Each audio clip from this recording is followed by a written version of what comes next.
शंभो मनासि जानताम्।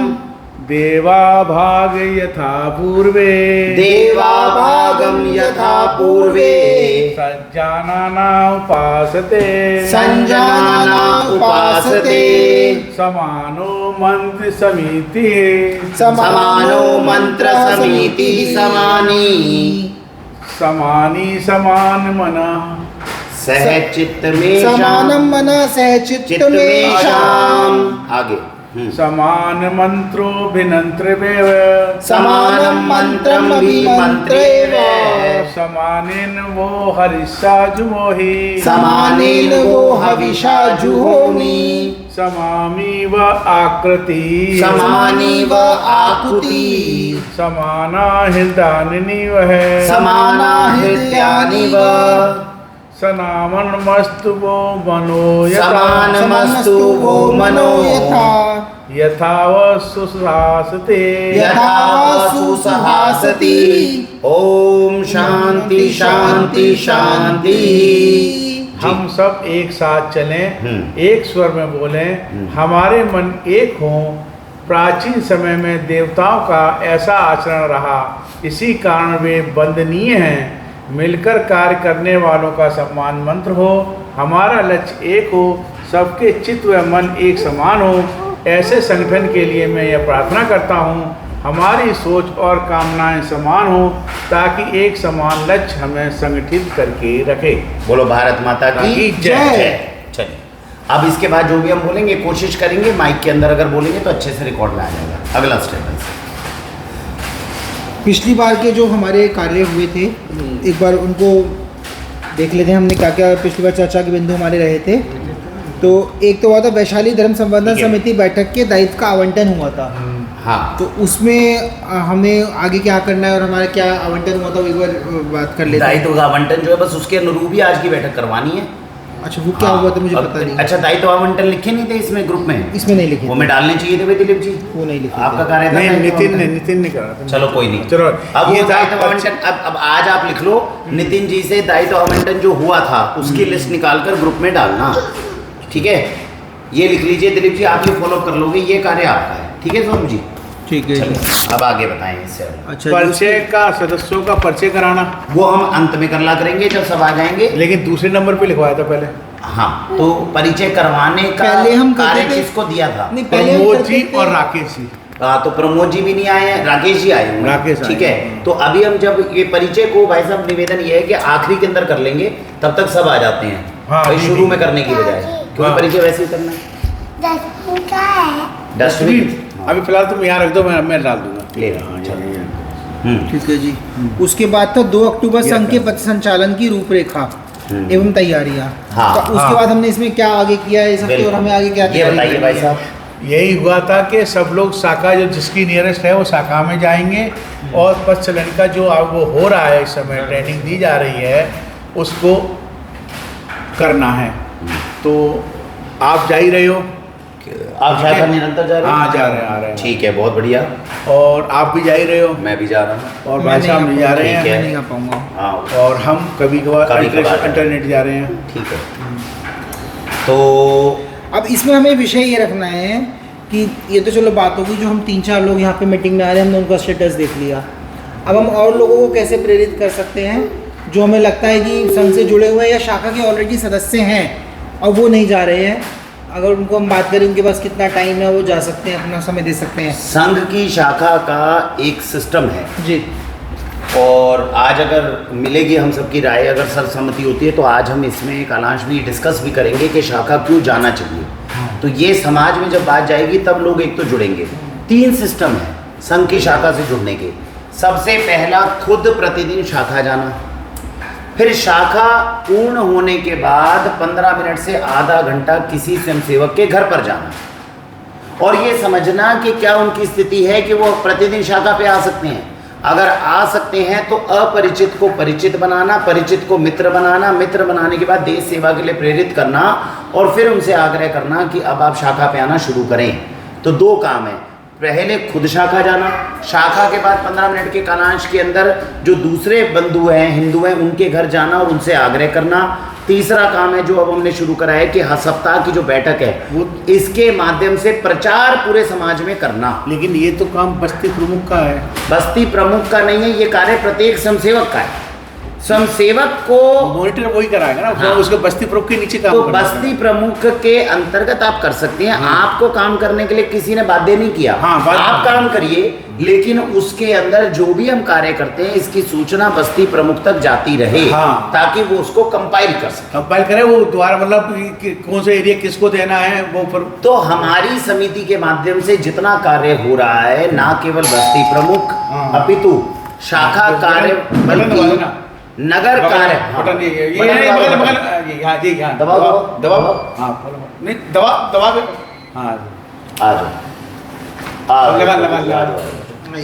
तो ये जो कार्य है अरे वो अरे इसको मत करो ना, जाली का बंद कर दो। बच्चे अच्छा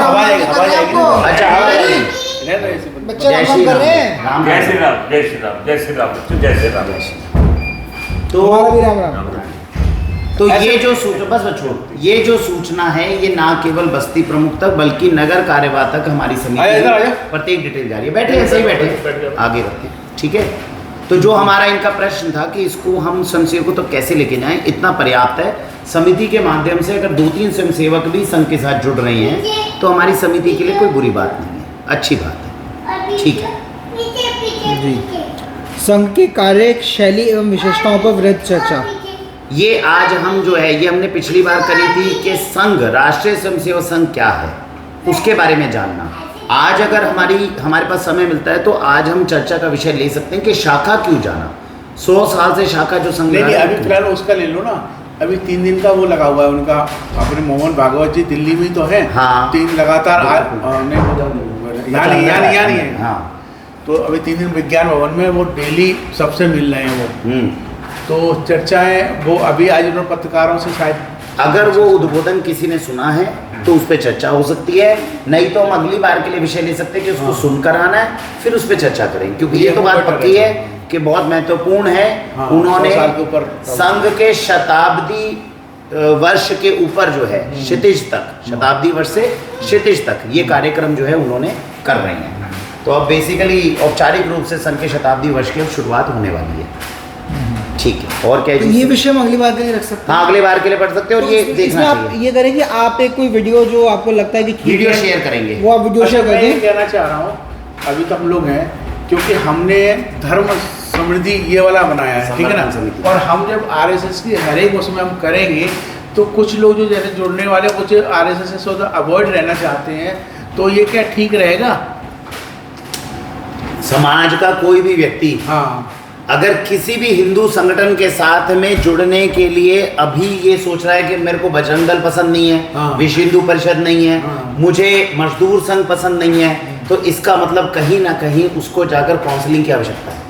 वो हमारे संगठन का हिस्सा भी नहीं बन सकता।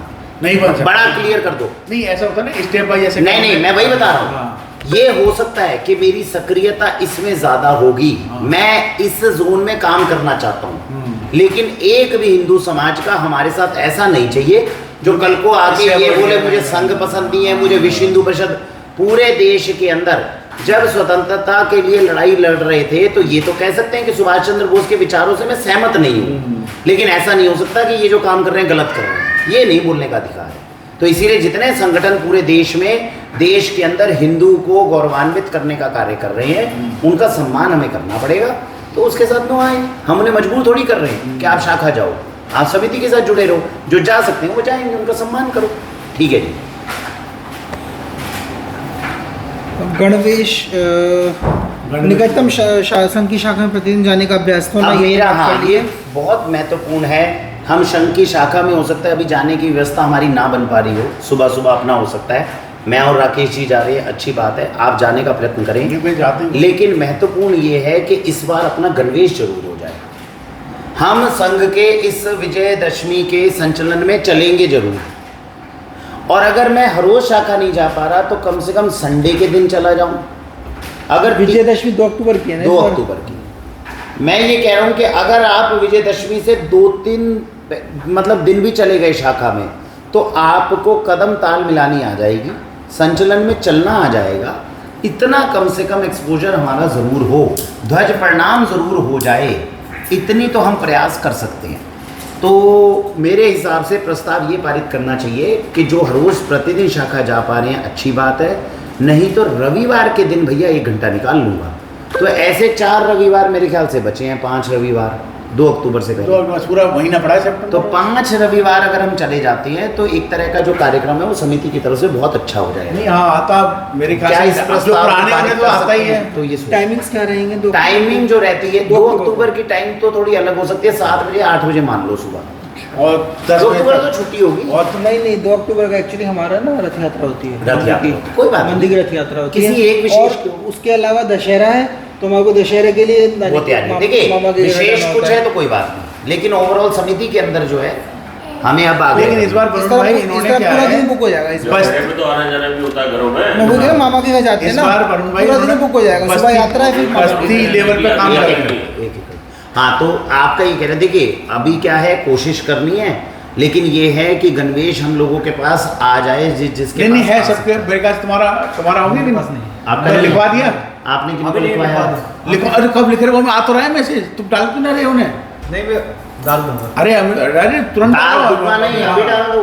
अभी डाल। अंत में क्या होगा, आपके साइज की पैंट शर्ट नहीं मिलेगी, आप परेशान होंगे। अभी संदेश लगातार डल रहा है, अभी डाल कर के भैया मेरा पहले नियुक्त कर दो, ताकि आप जिम्मेदारी से मुक्त हो जाओ, फिर शाखा वहाँ में कार्यवाही चल तो रहे तुम तो शाखा पे भी मैसेज चल और रहे हैं। ना केवल मैसेज डालना, शुल्क भी हो तो भैया पकड़ा दो अभी से कि भैया ले मेरे 1000 रुपए पकड़ लो, जो बचेंगे मेरे को दे देना, इससे थोड़ा ऐसा सा लेने में नहीं, आसानी नहीं, होगी। अमित ने सब ला के और सेक्टर 2 में रख रहे हैं, सेक्टर 2 के वो, ठीक है, वेयर हाउस में उनके, तो वहीं से डिस्ट्रीब्यूट होने हैं। बहुत बढ़िया। जूते तुम्हें नहीं आएंगे, जूते तुम्हें यहाँ से लेने होंगे। जूते हैं मेरे पास वैसे पूरा। कौन सी वाली? नहीं वो ब्लैक है ऑफिस। ब्लैक प्लेन, हाँ Plain है, plain चलेंगे है। चलेंगे, प्लेन चलेंगे ऑफिस में, फीता वाले। चल जाए, फीते वाले चल जाएंगे, ठीक है, अच्छा फीते वाले होते हैं। फीते वाले चले। गणवेश मेरा पूर्ण है, हाँ, टोपी पूरा। नहीं थी मैंने बोल दी, आपका पूर्ण है, हमारा पूर्ण है, आप अपना पूर्ण करवा लो, मैं कर रहा हूँ। ठीक है। गणवेश में क्या क्या होता है? गणवेश में क्या होता है, आज एक फोटो डली है ग्रुप के अंदर, हमने समिति के ग्रुप में डाली है, नहीं इसमें तो नहीं है। समिति के देखो, हाँ ये वैशाली धर्म संबंध अच्छा समिति में नहीं है, भरत शाखा में नहीं है। ठीक है, सॉरी मैं अभी डाल दूँ। हाँ जी बताइए। बेल्ट, कमीज, जूते, टोपी, बेल्ट और कुछ जुराब भी हो तो गए। पैंट कमीज तो वाइट हो गई। ये कमीज निकले बेल्ट तो नॉर्मल। वाइट कह रहा हूँ, वाइट। व्हाइट कमीज से मतलब मेरा ये नहीं चलेगी डबल पॉकेट वाली, हाँ ऑब्वियसली एक पॉकेट वाली चलेगी। हाँ हाँ हाफ और फुल उसका कोई फर्क नहीं पड़ता। नहीं फुल का है, संघ के गणवेश में बहुत फर्क पड़ता है, रंग का भी फर्क पड़ता है, रेकमेंडेड यही है कि इन्हीं को लिखवा दो अपना साइज। ये देखो पूरा ये गणवेश है, बहुत बढ़िया, अब बस हमारे जूते रह गए बस और- इसमें सॉक्स भी है। और सॉक्स, हाँ नहीं है। जूते और सॉक्स रह गए, बस बाकी का सफेद शर्ट, ये टोपी, बेल्ट, जूते। मैं अभी आपको पूरा इसके अंदर वो डाल देता हूँ, हाँ। इसको अपना साइज जो आपका साइज है उससे एक साइज ऊपर ही लिखवा दो इनको, क्योंकि शर्ट का साइज जो है वो जो अपना साइज होता छोटी है बड़ी आ जाती है, फिर अपने हाँ। साइज करानी पड़ती है। तो बड़ा वो- और एडजस्ट हो जाएगा। ये मैंने आपको फोटो डाल दी है, ये गणवेश का पूरा हिस्सा आपको पता चल गया इसमें अब क्या क्या रहता है, ठीक है जी। तो दंड वगैरह सब आ जाता है इसमें, ठीक है जी। अगला क्या है जी? वृहद गृह संपर्क पर चर्चा, ये हमने भी करी ये भी है। शुरू हो गया हमारा। हाँ ये बढ़िया, आ जाओ बस दिलीप जी, आ जाओ आ जाओ, अब आ जाओ बस आप। दिखा दिया ये तो पहले चलता था ना। नहीं, वृहद गृह संपर्क हमारा शुरू हो गया है, हाँ वो पहले उसकी बात चलता कर था, वो पहले चलता था।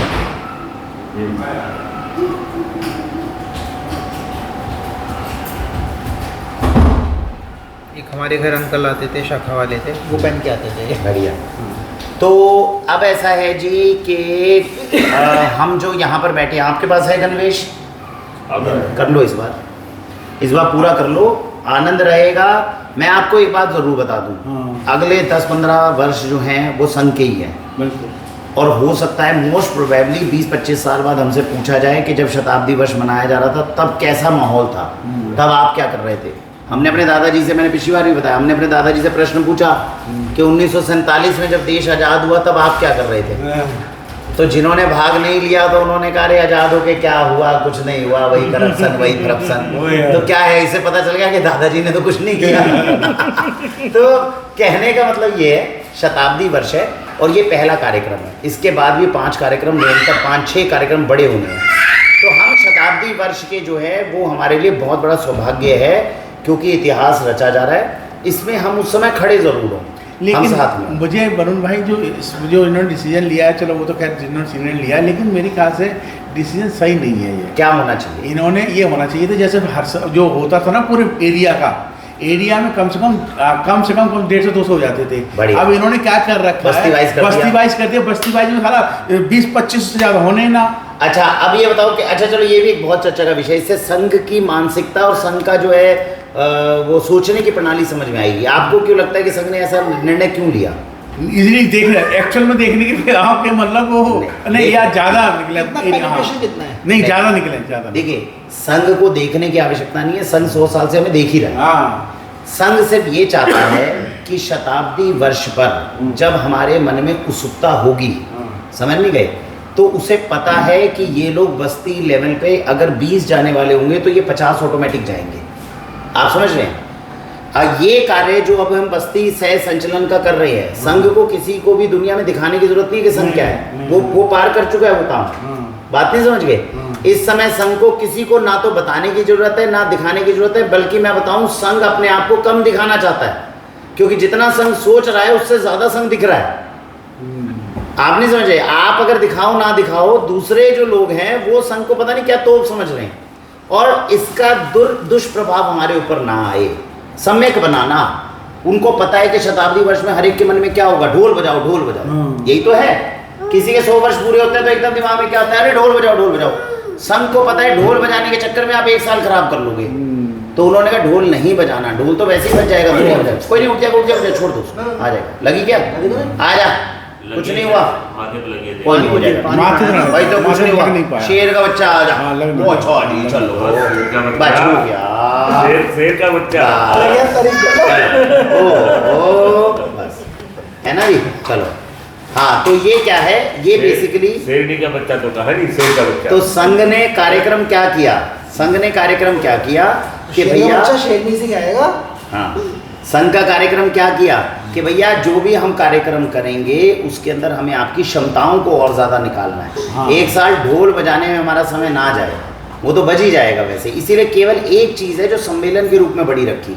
5-6 कार्यक्रम है। कार्यक्रमों के नाम पता है जो हमें पूरे साल में करने हैं इसके बाद, विजयदशमी के बाद? वो तो वही जो अपने हैं वही तो नहीं, ये कार्यक्रम ही अलग है, अलग करें। पहला विजयदशमी का हो गया पथ संचलन। हाँ, इसके बाद में आपका एक कार्यक्रम रहेगा जिसके अंदर हमें नगर स्तर पर करनी है गोष्ठी। आप समझिए, हाँ, उसमें कोई मुख्य वक्ता आएंगे, गुनु छेड़ना नहीं है बेटा, उसको दूर रहो। उसमें क्या है, कोई वक्ता आएंगे और वो हमारे पास में धर्म की या इसकी संघ की बात करेंगे। एक कार्यक्रम है जो हिंदू सम्मेलन होगा, जिसमें सारे साधु संतों को हम बुलाएंगे, तो जैसा हमने वो करा था शिव महापुराण। टाइम फिक्स हो गया, वो सब उसके लिए टोलियां बन रही है, बन रहा है। ठीक है, एक कार्यक्रम इस तरीके का रहेगा। एक कार्यक्रम इसके बाद में, ये तो 3 मेन कार्यक्रम बताए, इस तरह के पूरे साल भर के अंदर जो है 4-5 कार्यक्रम रहेंगे, तो वो मेजर है।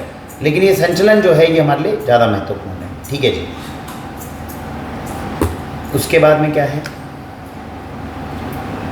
वैदिक गुरुकुल पर लघु चर्चा। वैदिक गुरुकुल हमारा अच्छा चल रहा है, जानकारी है सबको वैदिक गुरुकुल कहाँ है? जानकारी है, लेकिन वो है बच्चों के साथ जाओ, लेके जाओ तो बेटर है। नहीं, वैसे भी जाओ अध्यापक के रूप में। हाँ, आप पिछले बार हम लोग वहाँ तो आप गए थे वहाँ पर, मैं हर शनिवार जा रहा हूँ, और वो भी पीयूष भी गया था। हाँ, तो इस बार शनिवार को हमने वैदिक गुरुकुल दोबारा से कर दिया। बीच में 1 महीने का गैप आ गया था शिव महापुराण के कारण, और इस बार बहुत अच्छा हुआ। अब जो अभिभावक अपने बच्चों को नहीं ला रहे थे उन तक भी आवाज़ पहुँची शुरू हुई है, तो वो अपने बच्चों को शनिवार को लेकर आ रहे हैं। और अच्छे, आपके बच्चे का बच्चा छोटा है, जो मुस्लिम आपको लाना चाहिए। जो आप कह रहे हो उसमें कुछ मुस्लिम भी बैठा रहे हो? नहीं, जरूरी वो वैसे तो माहौल ही ऐसा नहीं है कि कोई टिक पाए, लेकिन हाँ 1-2 हैं, लेकिन उनको आपत्ति नहीं है, क्योंकि हमने खेल यही खिलाया है कि हिंदू बनाना। अब वो भगा रहे हैं बच्चे को और वो कह रहे हैं कि हिंदू बनाना, तो हमें क्या दिक्कत है, बना लो, कोई दिक्कत नहीं। बस ये बात है ना। तो वैसे जो है हमारे पास में हमने वैदिक गुरुकुल रखा है, उसका अपना फॉर्मेट है, ऑलमोस्ट संघ की शाखा जैसा ही है, बस उसके अंदर थोड़ा विज्ञान हमने अच्छा डाला है। अंग्रेजी का उपयोग थोड़ा बढ़ाया है ताकि उसका समावेश बना सकें वैदिक गुरुकुल से। तो ये भी कार्य हमारा अच्छा चल रहा है। और जी हाँ जी, सैनिक गुरुकुल का जो कार्यक्रम हुआ था हाँ। उसके बारे में आप जानकारी दे वो सकते हैं? दिलीप जी बताएंगे। दिलीप जी उस दिन थे, बताओ सैनिक विद्या मंदिर का जो कार्यक्रम हुआ उसके अंदर क्या है, सबको बहुत बताओ क्या बढ़िया, हुआ? मतलब वहाँ पर सैनिक स्कूल बन रहा है और सभा बन चुका है, वो तो रेडी है, सब कुछ है। और अब लेडीज के लिए अलग से बनेगा, बच्चे बालिकाओं के लिए। हमें एक्चुअल में वो प्रोग्राम तो जो जिन्होंने दान दिए थे ना उनको सम्मानित करना था, और आगे और जो भी करना, और उसमें ये है कि अगर और कोई करना चाहे तो उन्होंने वेबसाइट पे भी लॉन्च कर दिया है, उसके थ्रू भी वो डोनेशन कर सकते हैं, वो ऑप्शन था। और तो एक बात बताइए, हाँ, जो सैनिक स्कूल बना है जहाँ तक मुझे पता है हम्म। वो लोग फीस भी चार्ज कर रहे हैं बच्चों हाँ, से। सब कुछ कर रहे हैं। तो अगर फीस चार्ज कर रहे हैं तो क्या उनका खर्चा अनुमानित ज़्यादा है, फीस कम चार्ज कर रहे हैं नहीं, इसलिए फीस डाल उसके रहे लिए हैं? नया नहीं, बिल्डिंग की तो वो तो खैर खर्चा जो उनसे ले रहे हैं ना फीस, वो तो आपके बस टीचर की फीस की सैलरी और खाना पीना वही है ना। जो विस्तार करना है, बिल्डिंग नहीं बननी है, जमीन तो खैर चलो डोनेशन में आ गई, और वो काफ़ी काम होते हैं और काम भी बहुत होते हैं ना। तो जैसे कि लाइटें हमने पहले लाइटें हमने लगवाई थी, पंखे लगवाए थे उन्होंने, जो गुप्ता जी थे, विनीत गुप्ता जी उन्होंने पंखे लगवाए थे, मैंने लाइटें लगवाई थी पूरे उसमें, और उन्होंने फर्श दिए थे राजीव जी ने, और इस बार शायद इन्होंने भी क्या करवाना है काफ़ी हुआ हाँ। हमारे यहाँ। अब क्या होता है कि जब भी किसी कार्यक्रम का विवरण हमें कहीं पर भी देना है तो समावेश के रूप में देना है। हाँ। अभी हम जो विवरण दे रहे हैं ये अनौपचारिक रूप से दे रहे हैं। हाँ। तो औपचारिक रूप में कैसे बताना है विद्यालय के बारे में, हाँ, उसको वो थोड़ा सा हम हाँ, समझेंगे। हाँ। देखिए ये जो है पूरे देश का कुछ मुख्य बिंदु हैं जो इस विद्यालय के बारे में हमें पता होने चाहिए। हाँ। कोई भी हमसे पूछता है तो हमें बताना भी होना चाहिए। पहली बात क्या है कि राष्ट्रीय स्वयं सेवक संघ के अभी तक कुल 6 सरसंचालक हुए हैं। उनमें जो चौथे सरसंचालक हैं परम पूजनीय हैं राजेंद्र सिंह जी, जिनको रज्जू भैया कहा जाता है, उनके नाम पर इस विद्यालय की नींव रखी गई। तो परम पूजनीय रज्जू भैया के नाम पर पूरे देश में और दुनिया के अंदर सबसे बड़ा एक स्मारक अगर कोई बन रहा है तो वो ये बन रहा है विद्या मंदिर। ये पूरे देश का सबसे बड़ा निजी विद्यालय है जहाँ पर भविष्य के सैनिकों को तैयार किया जा रहा है। बालकों को भी सैनिक, बालिकाओं को भी, और कमीशन्ड ऑफिसर्स बनाए जाएंगे जहाँ की पोस्टिंग लेफ्टिनेंट रैंक से शुरू होगी। एनडीए की तैयारी करा तो रहे हैं। पूरी एनडीए की तैयारी है। 6th क्लास के अंदर जो है बच्चा जो है वो जाएगा, और उसके बाद में आपका 10th के बाद 11th के बाद में जो है वो बच्चा जो है वहाँ से आपके पास चॉइस है। बच्चा डिफेंस में जाना चाहे तो डिफेंस के एग्जाम देगा, और नहीं तो एनडीए की तैयारी। हमारी बैठक उधर उधर खेलना। अभी बैठक चल रही है ना, पापा को बीच में नहीं करना, उधर उधर खेलो भागो। हाँ, तो उसके बाद में जो है बच्चे को आप चाहो तो डिफेंस में भेजो, नहीं तो अपने घर पे आपका बच्चा अनुशासन के साथ पे वापस आएगा। 125 करोड़ का बजट है जो अभी बालकों का, केवल जो सैनिक विद्या मंदिर है उनका। बालिकाओं का जो बनना है उसका बजट अलग है।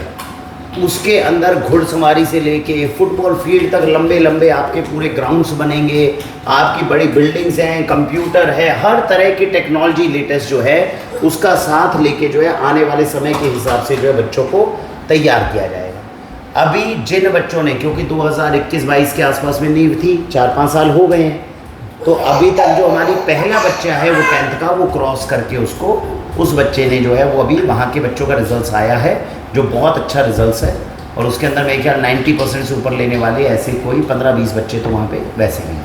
तो ये इस तरीके का पूरा कार्य है। तो उस शिकारपुर के सैनिक विद्या मंदिर के साथ जुड़ने के लिए जो है अलग अलग वो उसके अंदर एक नई ऐप उन्होंने लॉन्च करी है तरीका, कि महीने का, जिन लोगों को लगता है हम एक साथ बहुत बड़ा डोनेशन नहीं दे सकते, वो लोग महीने का 500 या 1000 रुपये आपके अकाउंट से कटता रहेगा, वहाँ जाता रहेगा, और आप एक तरह के उसके लगातार डोनर जो है वो आप उसके अंदर दान कर रहे हैं। तो ये पूरा कार्य है जो सैनिक विद्या मंदिर से बना है। कार्यक्रम बहुत अच्छा था। अगले कार्यक्रम महीने में, यूजुअली महीने 1.5 महीने में कार्यक्रम होता रहता है। अगले कार्यक्रम में हम सब कोशिश करें कि एक बार जाकर जरूर मिलकर आए। तो अब इसके साथ में जिन जिन कार्यों के अंदर हम अभी तक संलग्न हैं उनको हम समझ लेंगे। क्या क्या कार्य हम अभी कर रहे हैं समिति की तरफ से, भाई साहब एक बार बता लेते हैं दोबारा, जो लगातार चलने वाले प्रकल्प हैं हमारे। एक तो अपना तुम्हारा वो हो गया गुरुकुल, गुरुकुल, वैदिक गुरुकुल, वैदिक गुरुकुल हो गया, एक सेवा समिति, गौग्रास हो गई, गौग्रास हो गई, समिति हो गई, ठीक है, और तीसरा धर्म संवर्धि हो गया, धर्म संवर्धन हो गया, ठीक है, और एक हमारा वो जो धर्म परिवर्तन वाला उसको क्या नाम है? पर्यावरण की बात वो भी हुई, धर्म जागरण है, धर्म जागरण है, दो धर्म जागरण समन्वय है, पर्यावरण पर्यावरण है हमारा काम। और अब ये कार्य भी जो हम बता रहे हैं ना, ठीक से नहीं बता पा रहे, तो पहले क्या है, गौ संरक्षण, हाँ, पर्यावरण संरक्षण, गौ रक्षण, हाँ, संरक्षण। हमें पूरा नाम बताना है। हमसे कोई पूछेगा भाई आप इस संगठन के माध्यम से क्या क्या करते हो, सबसे पहले जी हम वैदिक गुरुकुल चलाते हैं। वैशाली का पहला वैदिक गुरुकुल हमारे द्वारा खोला गया। दूसरी बात, गौ सेवा करते हैं। पूरी वैशाली वसुंधरा में 450 से ज़्यादा गौ माता का संरक्षण हमारे संगठन के माध्यम से किया जा रहा है। तीसरी बात, हम पर्यावरण संरक्षण करते हैं। पर्यावरण संरक्षण में अब तक हमारी सबसे बड़ी उपलब्धि क्या है, कौन बताएगा?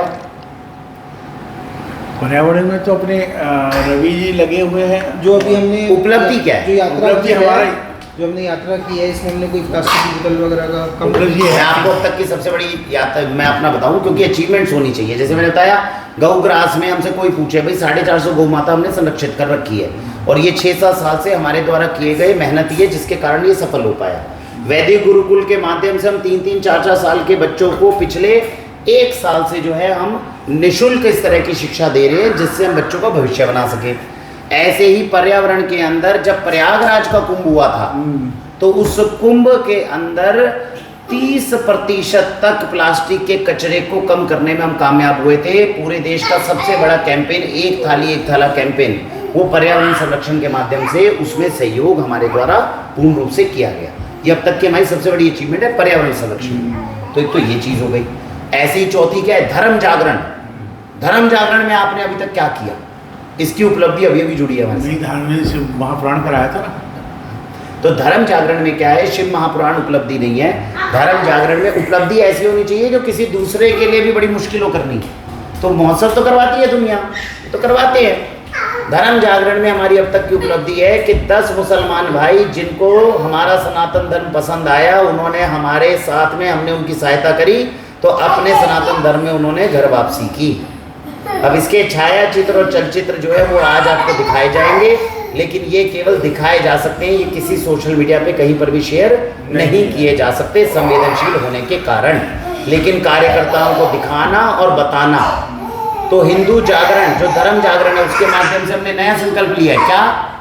हिंदू बचाओ, हिंदू बढ़ाओ, हिंदू जगाओ और हिंदू संभालो। तो हमारे पीछे बोले कि धर्म जागरण में हम क्या क्या करेंगे। सबसे पहले हिंदू जगाओ, एक बार बोले हिंदू जगाओ, हिंदू जगाओ, फिर हिंदू बचाओ, हिंदू बचाओ, हिंदू बढ़ाओ, हिंदू बढ़ाओ, और हिंदू संभालो। हिंदू संभालो। अब इसका क्रम कैसे है? सबसे पहले हिंदू जगाना। हिंदू जगाना कैसे? शिव महापुराण उत्सव हो गया, संघ की शाखा हो गई, अपने जितने प्रकल्प हैं वो हो गए, बजरंग दल के काम हो गए, लव जिहाद के बारे में अवेयरनेस हो गया, वक्फ के बारे में अवेयरनेस हो गया, लैंड जिहाद की अवेयरनेस हो गई, अपने धर्म संस्कृति का प्रचार करना। इन सब से हम हिंदुओं को जगाने की कोशिश कर रहे हैं। जहाँ भी 2-3 बंदों के बीच में अगर हो तो किसी न किसी बहाने वो टॉपिक को उस तरफ घुमाना और वहाँ लेकर आना। हाँ, प्रत्येक भारतीय नागरिक, कोई भी भारतीय नागरिक चाहे किसी धर्म पंथ का हो, वो हिंदू ही है। उसको ये एहसास कराना। मुट्ठी भरी तो आक्रांता आए थे, तो जो अपने हुए वही मुसलमान बने, वही क्रिश्चियन बने, वापस आओ अपने धर्म में। तो ये उनको बताना। दूसरा भ्रम क्या? मैं सिख हूँ, तो उसको ये बताना तुम सिख नहीं, तुम हिंदू ही पहले हो। हिंदू होने के साथ तुम सिख हो, हिंदू होने के साथ तुम जैन हो, हिंदू होने के साथ तुम बौद्ध हो, हिंदू होने के साथ तुम जाटव हो। और फिर जब किसी के अगर दूसरे धर्म के बीच में मिल रहे हो तो उस धर्म की तुम्हें जानकारी होना, निगेटिव पॉजिटिव दोनों होने, दोनों के बारे में जानकारी। निगेटिव ज़्यादा होनी चाहिए जिससे कि हम उसको काउंटर कर सके, और पॉजिटिव अपने धर्म की पता होनी चाहिए कि क्या चीज़ है। तो ये हिंदू जगाना। तो हिंदू जगाना, हिंदू को जगाएंगे तो उससे फायदा क्या है? हम हिंदू को बचा पाएंगे। तो हम कहें एक टॉपिक हम अपने इसमें भी रखें कि हम दूसरे धर्म की कुछ निगेटिविटी वाली चीज़ें हमें यहाँ बतानी चाहिए। देखिए, हमें तो दूसरे के धर्म को डिस्कस करना है। हाँ। नेगेटिव है कि पॉजिटिव है वो अपने आप पता चल जाएगा। तो हाँ, बात नहीं समझ गए। हमें तो उनको अपने धर्म में भी समावेश की बात करिए, दूसरे की भी बात करिए। नेगेटिव होगा तो नेगेटिव आएगा, पॉजिटिव होगा पॉजिटिव होगा। हम कौन होते हैं किसी चीज को नेगेटिव या पॉजिटिव करने वाले? वो बात आपकी ठीक है, लेकिन एक दूसरे के धर्म को समझना। हाँ वही क्या बात वही हो गई ना। हाँ बस समझना, नेगेटिव पॉजिटिव दोनों पता होना चाहिए, पता होने चाहिए। तो इसकी हम करेंगे कोशिश, ये हमारे धीरे धीरे टॉपिक्स में आएगा। ठीक है जी। तो अभी मुख्य रूप से हमसे कोई पूछे धर्म जागरण में आप क्या करते हो, तो धर्म जागरण में हम 4 चीज करते हैं। हिंदू को जगाते हैं, हिंदू को जगाएंगे तभी हिंदू बचेगा, नहीं तो कल को जिसको हनुमान चालीसा नहीं आती हो कल को कलमा पड़ेगा, तो हनुमान चालीसा पढ़ा दो। हर मंगलवार हम हनुमान चालीसा पढ़ने जा रहे हैं। तो हम वैशाली में क्या कर रहे हैं, मैक्सिमम जितने हिंदू हैं उनको बोल रहे हैं हर मंगलवार हनुमान चालीसा में आओ, तो हिंदू जगेगा तो हिंदू बचेगा। हिंदू अगर बच गया तभी हिंदू बढ़ेगा, हिंदू अगर बच गया तो हिंदू बढ़ेगा। अब हिंदू जब बढ़ेगा तो खाली ऐसी संख्या नहीं बढ़ानी, इनकी संभाल भी करनी है, इनसे अपना परिचय बढ़ाना, संगठन बनाना, संगठित शक्ति बनाना, ये 4 काम है। तो हिंदू जागरण जो है ये हमने यहाँ जोड़ दिया और इसकी उपलब्धि भी हमारे साथ जुड़ गई। घर वापसी करवाना पूरे देश के अंदर बहुत कठिन कार्यों में से एक है और हर कोई करवा भी नहीं पाता। तो ईश्वर का हमें धन्यवाद करना चाहिए कि इसमें भी हमारा अकाउंट खुल गया और 10 भाइयों ने वापसी कर दी। कहाँ पे हुआ है ये कार्य हुआ है, संवेदनशील है तो इसकी जानकारियां नहीं आ सकती। नहीं हाँ जैसे अभी हम डिस्कस कर रहे हैं, लेकिन रिकॉर्डिंग है ना, तो वो बंद करके बाद में बताना पड़ेगा। तो जो अपने कार्यकर्ता हैं उनको अलग से बताया जाएगा कब हुआ, कहाँ हुआ, उनसे कैसे उनकी संभाल करनी है, जो वापस आए उनको सुरक्षा भी देनी है और उनकी संभाल भी करनी है। बहुत तो जरूरी है। ये काम बहुत और बहुत जल्दी हम कोशिश करेंगे ऑफ रिकॉर्ड जो है अगर हो पाएगा हम खुद उनके पास जाएंगे, उन्हें बुलाएंगे। हाँ सही बात है। लेकिन वो काम हमारा 1 साल बाद होगा जब वो बिल्कुल हमारे बीच में रम जाएंगे। 1 साल तक तो केवल उनको सुरक्षा ही दी जा रही है। ठीक है, तो ये बात है। तो ये काम हमारा धर्म जागरण का जुड़ गया। और क्या काम करते हैं हम, यही मेन काम है हमारे। हाँ ठीक है, तो ये सारे काम हम अपने इसमें माध्यम से कर रहे हैं। और क्या है जी अगला टॉपिक? ये तो हो गया। नेक्स्ट टॉपिक अगले क्या क्या अगली करना है? बात के लिए क्या करना है? अभी हमारे पास 2 चीज़ है, अगर आप सब अनुमति देते हैं तो इसमें ये कर सकते हैं। पहली बात तो इस पे चर्चा कि शाखा क्यों जाना, क्योंकि प्रतिदिन जब आप शाखा जाते हो आपके परिवार में, पिछली बार तो हमने क्या करा था, संघ में संघ का क्या महत्व है। कल को हमारे बच्चे पूछ लें 100 साल हो गए, 100 साल से आप लोग कर क्यों रहे हो, बैठो गुरु इधर से नहीं बैठे, क्या फायदा 100 साल का, क्या 100 साल हो गए क्या रहा इसका? तो 100 साल में पिछली बार हमने डिस्कस किया संघ अगर नहीं होता तो क्या हो जाता, और संघ अगर है तो क्या कुछ बचाने में कामयाब हुआ है। ठीक है जी। और आज हम जो डिस्कशन करें वो ये कि संघ ने जो 100 साल से शाखा चला रहे हैं, ये शाखा चलाने से होगा क्या। संघ खुद ये मानता है कि 100 साल में शाखा के माध्यम से जो हमें पाना चाहिए था वो हम नहीं पा पाए। तो सवाल ये उठता है 100 साल से शाखा लगा रहे हो, जो ऑब्जेक्टिव था वो पूरा नहीं हुआ, तो फिर शाखा लगाने का फायदा क्या। तो इस पर एक तो हमें चर्चा थोड़ी सी 5 मिनट की करनी चाहिए। और दूसरी बात जो हम अब अगली बार का टॉपिक जो है वो डिसाइड कर लेंगे। क्या हम अगली बार का टॉपिक डिसाइड कर सकते हैं, क्या हो सकता है हमारा भाई साहब, बताएं क्या हो सकता है, अपने अपने सुझाव दें। अगली बार डिस्कशन किस पे अभी आरएसएस में तो टॉपिक चलेगा ही चलेगा। हाँ, शताब्दी विजयदशमी तक आरएसएस पे डिस्कस करें तो ये 4 वीक तो जाने ही जाने। अगली बार संघ की प्रार्थना के मर्म को समझें। हाँ, कि ऐसा क्या था कि जब सारी दुनिया में प्रार्थनाएं चल रही थी तो संघ ने प्रार्थना इस प्रकार से क्यों ली, क्या ली। अगली बार हम संघ की प्रार्थना के बारे में पढ़ते हैं। प्रार्थना की किसने लिखी, कब लिखी, क्या हुआ शुरू, कैसे हुआ, इसका मर्म क्या है, इसका संदेश क्या है, उसको समझेंगे। ठीक है भाई साहब। तो अगली बार संघ की प्रार्थना पे हम ध्यान देंगे। प्रार्थना पे फोकस करें। अब हम चर्चा करते हैं संघ की शाखा, एक एक करके हम बताएंगे भाई साहब कि संघ की शाखा हमें क्या लगता है कि क्या चीज़ है, इसमें क्या कर रहे हैं, क्यों कर रहे हैं, नहीं लगाएंगे तो क्या हो जाएगा, बताएंगे भाई साहब एक एक करके। आप बता रहे हैं। मुझे लगता है संघ की शाखा जो है एक जुड़ाव का माध्यम है। पहली सीढ़ी है किसी से भी जानकारी की बात, जो हम कहते हैं कि अपरिचित को परिचित बनाओ, तो ये पहली उसकी सीढ़ी है कि अपरिचित को परिचित बनाना और परिचित को मित्र बनाना। क्योंकि जब वो आपसे जुड़ेगा, रोज़ आएगा, चलो रोज़ नहीं आएगा, महीने में एक बार आएगा, 6 महीने में एक बार आएगा, उसे ये पता है कि वहाँ पे शाखा हो रही है, 2 बंदे हैं जो कुछ काम कर रहे हैं, और अगर कुछ मेरे ऊपर मुसीबत आ रही है, मुझे पता है मुझे कब रीच आउट करना है, कैसे रीच आउट करना है उस बंदे के पास। तो ये बहुत ज़रूरी है।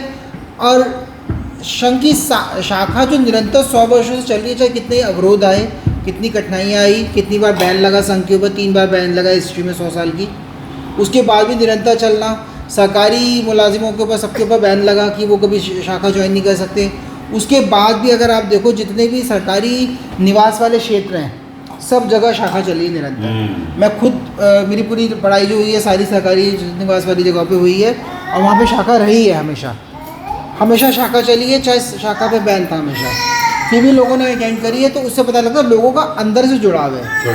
अब प्रॉब्लम क्या है? प्रॉब्लम ये है, समस्या यहाँ पर आती है कि अब जो नई पीढ़ी आ गई है उसका जुड़ाव किसी से भी नहीं है, वो भौतिकतावाद में है। और अभी जैसे अगर हम देखें ना इंडिया से बाहर की, भारत से बाहर की बात करें तो लोग क्या है, लोग ये देखते हैं कि भाई एंटी रिलीजन है लोग, उनका कोई भी रिलीजन नहीं है। Religion is money. इंडिया में भी वही होता जा रहा है, रिलीजन इज़ मनी। हमें कोई मतलब नहीं, सुबह से शाम तक हमें सिर्फ मस्ती करनी है, पैसा आ रहा है, कुछ भी करने के लिए हम तैयार हैं उस पैसे के लिए, और फिर हम उसको किसी भी तरीके से हमें खर्चा करके एंजॉय करना लाइफ को। दिन के 24 घंटे में से हम 5 मिनट भी अपने पूजा के लिए, अपनी साधना के लिए, अपने भगवान के लिए, अपने इष्टदेव के लिए नहीं दे पाते हैं। हम बहुत भारी पड़ते हैं 5 मिनट। वो भ्रांति आ रही है जिसकी वजह से अब और मुश्किल होती जा रही हैं चीज़ें।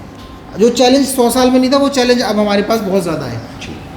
तो जो भाई साहब ने बताया उसमें क्या है कि संघ की शाखा जाना मतलब संगठित शक्ति का आह्वान करना, तो संगठन बनाना, किसी बहाने जो हम मिले, कम से कम एक साथ मिले।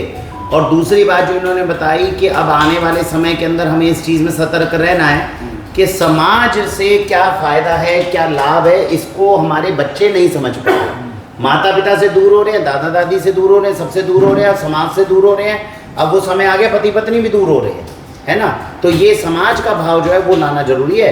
तो संघ का काम है संगठन। अब सवाल ये उठता है जब संगठन ही बनाना है तो संगठन तो हम भी बना रहे हैं, तो कमरे के अंदर बैठकर बैठक करने से संगठन बन जाता, तो ये शाखा क्यों शुरू की गई, ये विचार करने योग्य है। अपने मेरे ख्याल से जहाँ तक मैं समझता हूँ कि अपने वो है वो तो दूसरा माइक में बोल लो, माइक में। हाँ, मेरा मतलब ये है कि सभी को इकट्ठा करके और अपनी फिटनेस पे भी ध्यान रखना। हाँ, ये सबसे बड़ा कि हमको सबको डेली अनुशासन में रहना, अनुशासन में कैसे रहते हैं, बिल्कुल।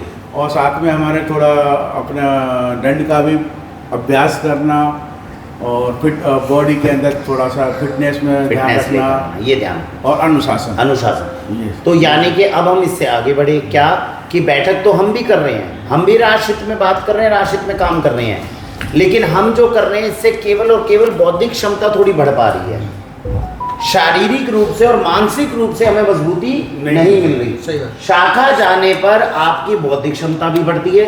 जैसी चर्चा हम कर रहे हैं, ये चर्चा हम तो भी सप्ताह में एक बार मिल रहे हैं, वो हर रोज 15 मिनट चर्चा करते हैं, तो वो ये काम तो कर ही रहे हैं, लेकिन शाखा जाने पे शारीरिक रूप से और मानसिक रूप से भी मजबूत हो रहे हैं। तो शारीरिक, मानसिक, बौद्धिक रूप से मजबूत हो जाए एक व्यक्ति, इसके लिए शाखा लगाई गई, सबसे बड़ा केंद्र बनाया गया। दूसरी बात सत्संगति, भाई मिल रहे हैं तो गलत काम तो नहीं कर रहे, तो गलत हम भी नहीं कर रहे, लेकिन वहां पे जाके ज्यादा प्रभावशाली है, इसलिए संघ की शाखा। और आसपास की मतलब गतिविधियों पे जब सब लोग साथ मिलेंगे तो गतिविधियों का भी बाहर निकलेंगे। हम कमरे के अंदर बैठे हैं, हाँ, तो कमरे के अंदर बैठने वालों की सोच कमरे के अंदर तक रहेगी, और जब बाहर मैदान के अंदर खेलोगे तो सोच बढ़ेगी। ये भी बहुत अच्छा पॉइंट है। और संघ की शाखा क्यों जाना चाहिए, क्या लगता है, बताओ, तो जा रहे हो ना। संघ की शाखा और क्यों जाना चाहिए ये बताएं। तो हमने बाकी काफ़ी चीज़ें बता दो, नहीं चीज़ें का माइक दे दो इनको, बोलो। नहीं वो माइक नहीं, माइक दे दो, वो आपका, आप बताओ, आप ये सोचो कि क्यों जाना चाहिए संघ की शाखा। नहीं, मैं अपना एक्सपीरियंस बता रहा हूँ। मेरा जाने का रीजन ये था शाखा ज्वाइन करने का, क्यों मैं इस एरिया में अकेले रहता था, मेरा यहाँ कोई फैमिली मेम्बर नहीं है, सब लखनऊ में रहते हैं, तो मैं यहाँ 3 साल से रह रहा था। तो मुझे कहीं ना कहीं ये लगने लगा था कि मैं यहाँ पर बिल्कुल अकेला हूँ, कल को कुछ होता है तो घर वाले लखनऊ से आने में टाइम लगेगा, दोस्त यार भी हैं जो वो सब प्रोफेशनल फ्रेंड हैं। तो शाखा ज्वाइन करने में मिला यही था कि यहाँ पे क्या है, हम लोगों से फैमिली की तरह कनेक्ट हो जाते हैं, एक दूसरे के सुख दुख में साथी रहते हैं। और दूसरा हमारा तो एक्सरसाइज भी करेंगे, पार्क में जाएंगे, एक्सरसाइज भी होगी, और बौद्धिक भी होगा, शारीरिक भी होगा, मानसिक भी होगा, और सामाजिक भी होगा, और साथ में हमारा शिव पुराण हुआ तो धार्मिक भी हो गए। तो सारी चीज़ें हुई। मेरा मेन मुद्दे यही था ज्वाइन करने का तो शाखा से शारीरिक, मानसिक, बौद्धिक, आध्यात्मिक। नहीं, इनका मेन जो मकसद जो है कि इनका मेन मकसद था कि अपने को सेव करना। सेव ये गलत है। एक अब रहोगे आप- तो सेफ रहोगे। एक रहोगे नहीं, हाँ। एक रहोगे सेफ रहोगे। हाँ। दूसरी हाँ। शाखा के साथ में जुड़ने के बाद सुरक्षा तंत्र बढ़ जाता है। हाँ। मैं हाँ, आपको बिल्कुल। इस माध्यम से ये बता दूं, बिल्कुल। आप पूरे देश में कहीं पर भी चले जाइए, पूरे देश में अगर आप शाखा के स्वयंसेवक हो तो आप पूरे देश में क्या पूरे विश्व में सुरक्षित हो इस समय। आप समझ रहे हैं? अगर आप विश्व में कहीं गए और वहां शाखा नहीं लगती, आप वहां शाखा लगानी शुरू कर दो तो आप सुरक्षित हो गए। तो शाखा जाने वाला व्यक्ति जो है वो हर जगह सुरक्षित है। किसी भी दूसरे व्यक्ति से किसी दूसरी शहर में आत्मीयता बढ़ाने में आपको 1 साल लग सकता है। शाखा का स्वयंसेवक वहां जाएगा, शाखा से जुड़ेगा, 4 दिन के अंदर अंदर उसकी अपने संगठन जो है वो तैयार हो गया, और जो संगठित है वो सुरक्षित सुरक्षित है, है। right। ये तरीका है। और संघ की शाखा क्यों जाना चाहिए? मंगला जी आप बताओ, थोड़े कुछ तो बताओ, आपको थोड़ा बोलना चाहिए, आप बोलते नहीं हो बिल्कुल भी। और बताइए जी, क्या विचार लग ये रहा है? खुफिया विभाग के गूढ़ रहस्य रहते हैं इनके अंदर। गुप्तचर शाखा वाली न्यूज यहाँ वाली ये वहाँ। काम है ना? तो जब तक पॉजिटिव बोल रहे हो बढ़िया, जैसे ही नेगेटिव हो गया भैया ये समिति वाले नहीं है ये वरुण जी ने बोला था, ये वरुण जी ने बोला था। चलो हाँ जी, तो शाखा में और क्या लग रहा है क्यों जाना चाहिए? सोचिए, दिमाग लगाइए। शाखा में जाने से नेतृत्व की क्षमता आती है। व्यक्तिगत निर्माण होता भाई देखो, यहाँ पे आप धीरे भी बोल सकते हो, ये नहीं भी बोले तो चल जाएगा। शाखा में नहीं चलेगा। शाखा के अंदर जो है बोल दिया जाएगा आप गणनायक हो, आप गणनायक हो, फोन करो, एक दूसरे से बात करो, बोलना पड़ेगा, एक मंडल लेना है, पूरे इतने लोगों को 10 लोगों को भगाना है। ऐसे प्यार से बोलोगे भागो भागो, कोई नहीं भागेगा, बुलंद आवाज में बोलना। तो ये सारी क्षमताएं जो है, नेतृत्व की क्षमताएं, संघ जो है वो आपको शाखा के माध्यम से डालता है। और क्या हो सकता है? और संघ की शाखा में क्यों जाना चाहिए?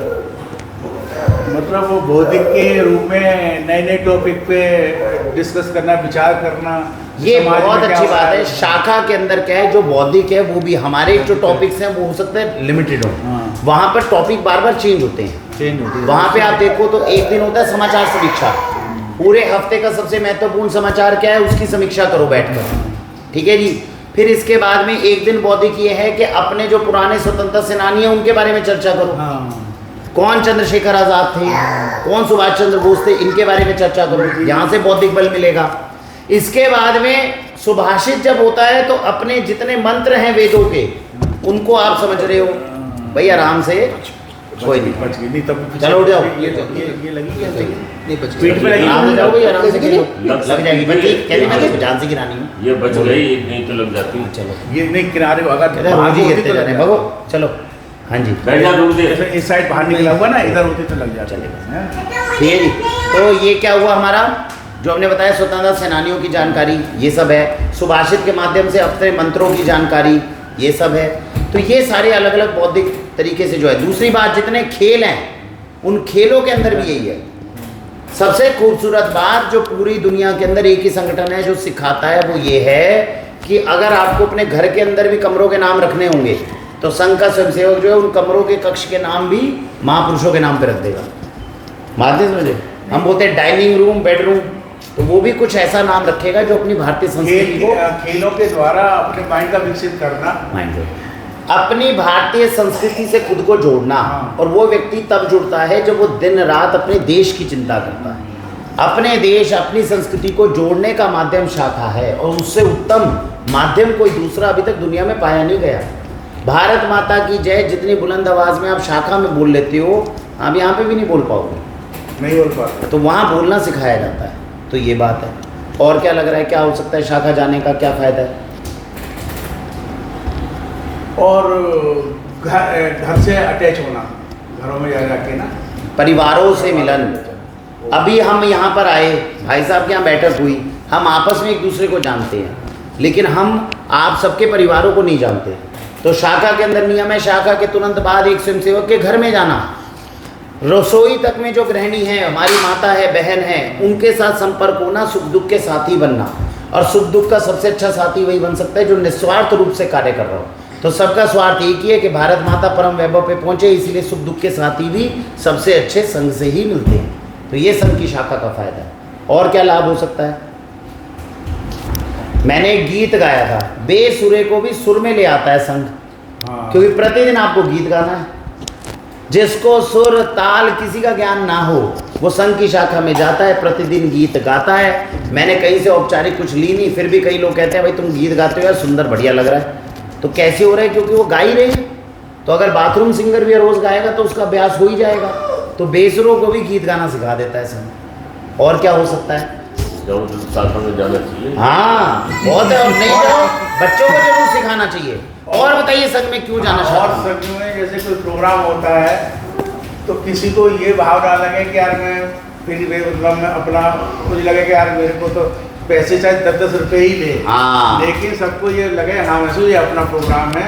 अपना सहयोग हम तो भी सहयोग एक तो दिया। कार्यक्रम करने में आत्म का भाव हाँ। कि कार्यक्रम जो है वो हम सब मिल रहे हैं और प्रत्येक की इसमें सहभागिता है, ये संघ सिखाता है। दूसरा संघ सिखाता है चाहे आपके घर में आपने कितने बड़े घर और कितने अमीर क्यों ना हो, कम से कम मूल्य खर्च करके किसी कार्यक्रम को सफल कैसे बनाना। यस। तो आज जो आप देख रहे हो सरकारों के अंदर भी जो लोग बैठे हैं और वो प्लास्टिक की कुर्सियों पे आपको अमित शाह या मोदी बैठे हुए दिख जाते हैं, बहुत सारी ऐसी बैठकें हैं। तो वो प्लास्टिक की कुर्सियों पे इसलिए बैठने के लिए तैयार हो जाते हैं क्योंकि वो बचपन से बैठे ही नहीं पे, उन्हें बिठाया गया स्पेशली।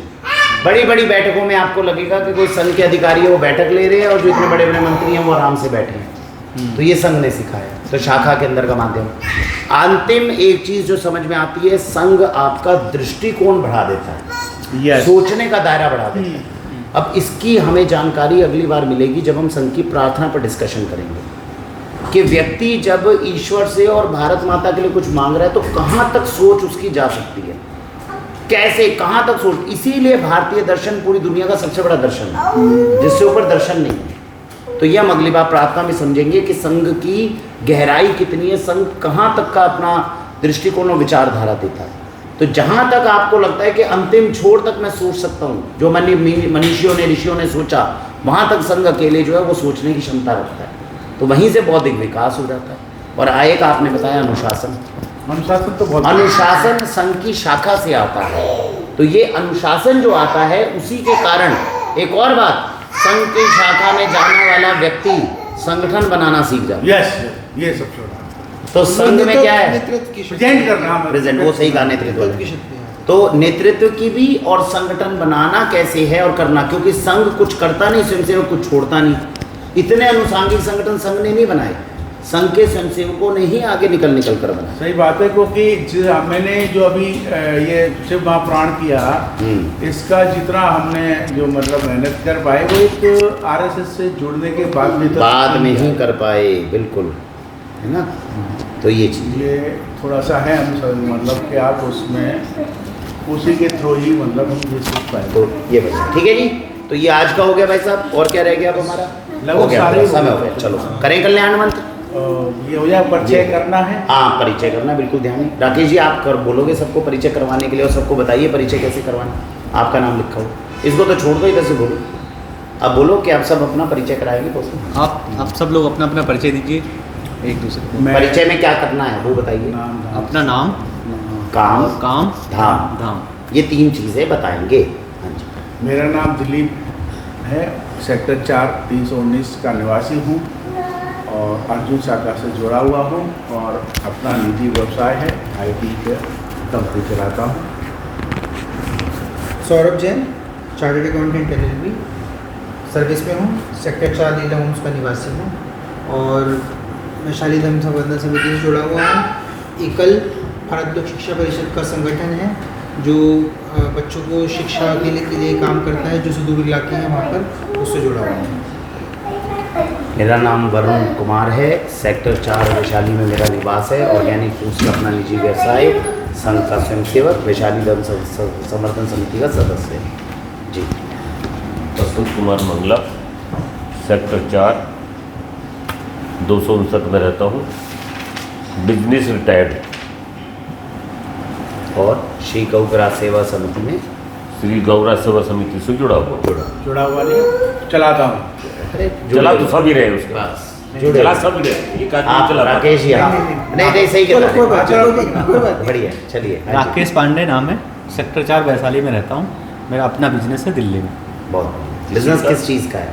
LED लाइट्स का रॉ LED मटेरियल। लाइट्स के रॉ मटेरियल प्रोवाइड करते हैं जिससे LED लाइट्स वगैरह सब बनती है।